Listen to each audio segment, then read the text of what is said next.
Revision heap replacement ક્યારે કરવામાં આવે છે?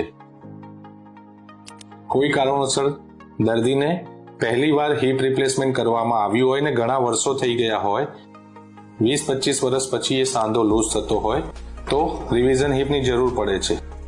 કાં તો દર્દીને ટૂંક સમયમાં કરાયું હોય પણ દર્દીને કોઈ કારણોસર એ સાંધો લૂઝ થાય, ફ્રેક્ચર થાય કે બીજા કોઈ કારણોથી એને બીજી વાર ઓપરેશન કરવામાં આવે તો એને રિવિઝન હિપ રિપ્લેસમેન્ટ કહેવામાં આવે છે.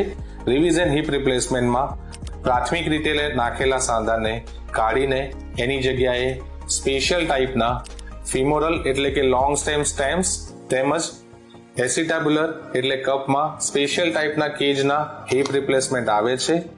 પ્રાથમિક હિપ રિપ્લેસમેન્ટ જેવું જ રિવિઝન હિપ રિપ્લેસમેન્ટની સર્જરી ખૂબ જ સફળ રીતે કરી શકાય છે. અનુભવ સર્જનો તેમજ બધી સામગ્રી સાથે દર્દીને ખૂબ જ સારા પરિણામ મળતા હોય છે અને દર્દી પહેલા ઓપરેશનની જેમ જ બીજા ઓપરેશન પછી પણ એટલું સારી રીતે ચાલી હરી ફરી શકે અને રોજિંદી ક્રિયા કરી શકે છે.